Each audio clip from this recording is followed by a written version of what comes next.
Yo! Oh my God, ang lamig sa labas. Magluluto ako ngayon ng mechadong baboy. Pero tignan nyo naman ang lamig sa labas, yo.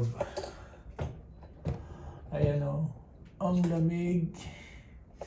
Nag-i-snow. May snowstorm kami ngayon eh.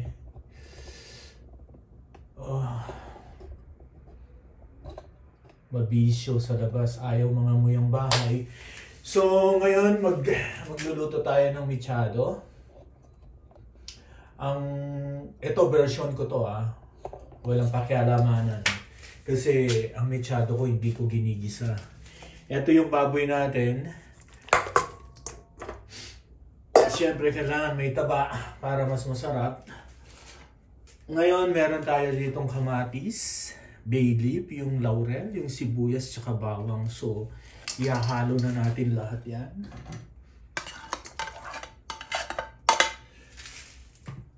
Isang bagsakan lahat yan.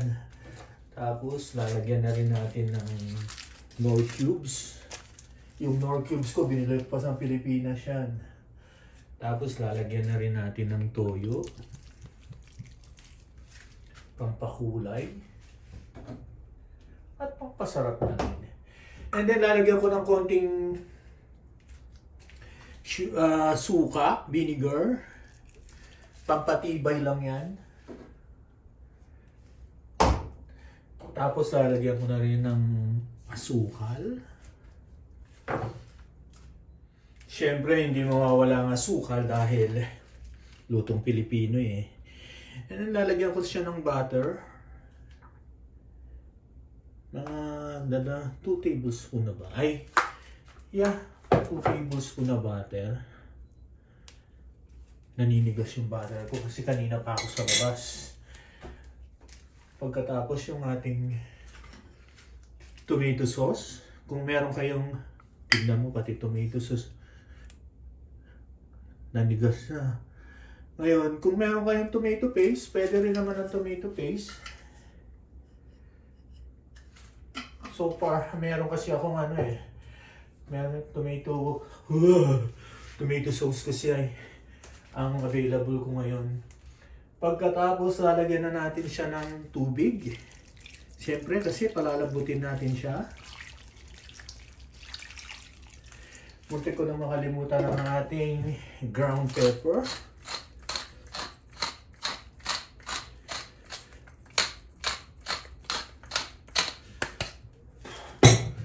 Sa totoo lang, ang lamig talaga.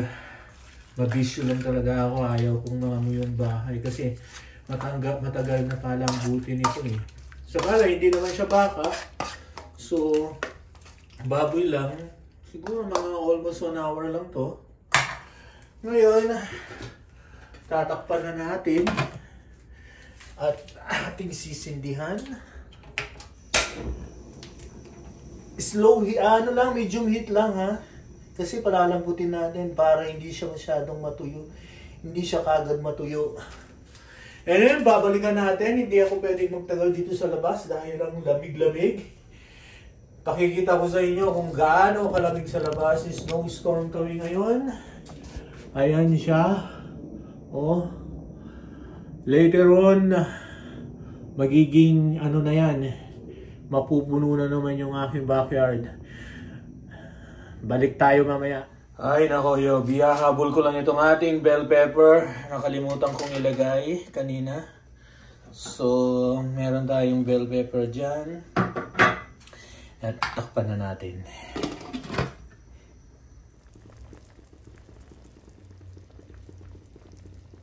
Ngayon bilalagyan na natin yung ating patatas. Masyadong mausok kasi malamig sa labas talaga. Ito yung ating patatas. Patutuyuin na lang natin ito. Masarap sa patatas yung malambot na malambot. Takpan natin at babalikan natin ulit mamaya. Patutuyuin na natin yung sauce. Okay, check na natin. Mausok.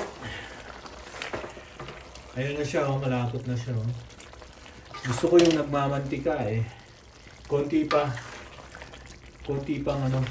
patuyuin pa natin ng konti Masarap ito yung nagmamantika.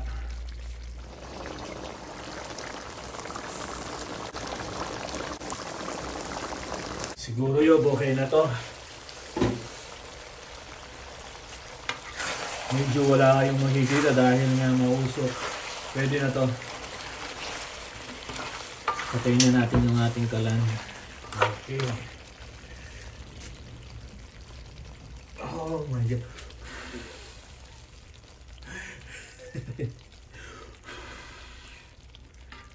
Tingnan mo Yob, oh. Ito yung gusto ko. Nagmamantika siya. Ayan o. Yung ating taba.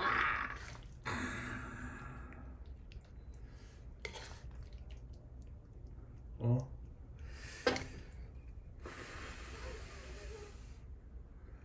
Okay Yob. Luto na yung ating mechado. Frank version. Hanggang sa muli. Salamat sa panonood.